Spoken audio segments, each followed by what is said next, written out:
नमस्कार. आज आपण एक अशी गोष्ट उलगडणार आहोत जी तब्बल 2000 वर्ष जुनी आहे, पण आजही संघर्ष आणि बुद्धिमत्ता याबद्दल खूप काही सांगून जाते. हा प्रश्न तसा साधा वाटतो नाही का? पण एका कळपासाठी तर या प्रश्नाचं उत्तर म्हणजे जगण्या मरणाचाच प्रश्न होता. विचार करा, ही काही समान लढाई नव्हती. ही तर रोजची शिकार होती, जिथे रानडुक्करच नेहमी सावज बनायचे. चला तर मग या संघर्षाच्या अगदी मुळाशी जाऊया आणि भेटूया त्या एका अनपेक्षित नायकाला ज्यानं खेळाचे नियमच बदलायचं ठरवलं. सगळ्यात विचित्र गोष्ट म्हणजे त्यांच्याकडे खाण्यापिण्याची काहीच कमी नव्हती, पण तरीही फक्त एका शिकाऱ्याच्या भीतीने तो अख्खा कळप आतून पोखरला जात होता, खंगत चालला होता. पण मग त्या कळपात एक नवीन डुक्कर आला. तो इतरांसारखा नव्हता. त्याला समोर एक अजिंक्य राक्षस नाही, तर एक धोरणात्मक समस्या दिसत होती, जी सोडवता येऊ शकते. त्या सुताराच्या वराहाने त्या कळपाकडे फक्त प्राण्यांचा समूह म्हणून पाहिलंच नाही. त्याला एक सैन्य दिसलं आणि मग त्याने त्या सैन्याला युद्धाचं विज्ञान शिकवायला सुरुवात केली. त्याने समजावून सांगितलं की प्रत्येक संघर्षाला एक रचना असते. त्याने 3 मुख्य लष्करी रचना शिकवल्या. एक कमलव्यूह म्हणजे वर्तुळाकार रचना, दुसरी चक्रव्यूह एक फिरती बचावात्मक रचना, आणि तिसरी शकटव्यूह म्हणजे पाचराकाराची रचना, जी थेट शत्रूची फळी तोडण्यासाठीच बनवली जाते. बरं, त्याने जी खास रणनीती निवडली होती ती होती शकटव्यूह. आता बघा ही रचना कशी होती. सगळ्यात कमजोर म्हणजे माता आणि त्यांची पिल्लं, त्यांना ठेवलं होतं अगदी मधोमध सुरक्षित, आणि त्यांच्याभोवती मग एक एक करून बलवानांचे थर. अगदी समोरच्या रांगेत सर्वात शक्तिशाली योद्धे, जणू काही एक अभेद्य भिंतच. आता यातली सगळ्यात इंटरेस्टिंग गोष्ट म्हणजे ही रणनीती फक्त सैन्य रचनेपुरती मर्यादित नव्हती. यात मानसशास्त्र आणि अगदी अभियांत्रिकीचा सुद्धा वापर केला होता.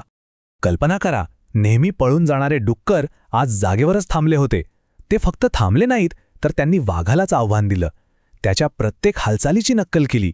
हे पाहून वाघ पुरता गोंधळून गेला, कारण त्याला फक्त भीतीचीच अपेक्षा होती. मग त्या वराहानं पुढची तयारी केली. त्याने 2 खास खड्डे खणले, एक स्वतःला वाचण्यासाठी आणि दुसरा वाघाला अडकवण्यासाठी. प्रत्येक खड्डा एका विशिष्ट उद्देशाने तयार केला होता. आणि योजना तंतोतंत यशस्वी झाली. वाघाने पूर्ण ताकदीने हल्ला केला, वराहाने त्याला हुशारीने चुकवलं, आणि तो बलाढ्य शिकारी असहाय्यपणे सापळ्यात कोसळला. पण त्यांचा विजय अजून पूर्ण झाला नव्हता. त्यांनी वाघाला चिथावणी देणाऱ्या त्या ढोंगी संन्याशालाही सोडला नाही. त्याचा धोरणात्मक धोका कायमचा संपवून टाकला. पण थांबा, ही गोष्ट इथेच संपत नाही. प्राण्यांच्या रणनीतीची ही अविश्वसनीय कथा खरं तर एका मोठ्या कथेचा भाग आहे. ही कथा एका खऱ्याखुऱ्या मानवी युद्धाचं स्पष्टीकरण देण्यासाठी सांगितली गेली होती. प्राचीन ग्रंथातील हे एक वाक्य आपल्याला या दंतकथेच्या मागच्या खऱ्या संघर्षाकडे घेऊन जातं.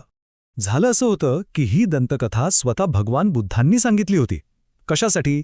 तर धनुग्रह तिस्स नावाच्या एका स्थविरानं युद्धात सतत हारणाऱ्या राजाला कशी मदत केली हे समजावून सांगण्यासाठी. यातला सगळ्यात महत्त्वाचा मुद्दा काय आहे माहितीये? त्या स्थविराने राजाला अगदी तशीच रणनीती वापरायचा सल्ला दिला जी त्या सुताराच्या वराहाने वापरली होती. तीच शकटव्यूह रचना. बघा, हे किती विलक्षण आहे. दोन्ही कथांमधलं साम्य अगदी स्पष्ट दिसतं. ती दंतकथा म्हणजे दुसरं तिसरं काही नसून श्रेष्ठ रणनीतीच्या जोरावर मिळवलेल्या एका खऱ्या लष्करी विजयाचं रूपक होती. मग या 2000 वर्ष जुन्या गोष्टीतून आपल्याला आज नक्की काय शिकायला मिळतं? याचा अंतिम धडा काय आहे? याचा अर्थ सरळ आहे. खरी ताकद व्यक्तीच्या शक्तीत नाही, तर योजनेच्या शक्तीत आहे. त्या वराहाचा विजय पाहणाऱ्या एका वंदेवतेने तर विजयाचं सगळं सारच या एका ओळीत सांगितलं आहे. ही प्राचीन कथा आपल्याला हेच दाखवते की रणनीतीची तत्त्व कधी जुनी होत नाहीत. आता विचार करण्यासारखी गोष्ट ही आहे की आजच्या जगात, मग ते व्यवसायात असो किंवा आपल्या वैयक्तिक आयुष्यात, आपण या तत्वांचा वापर आपल्या समोरच्या मोठ्या आव्हानांवर मात करण्यासाठी कसा करू शकतो.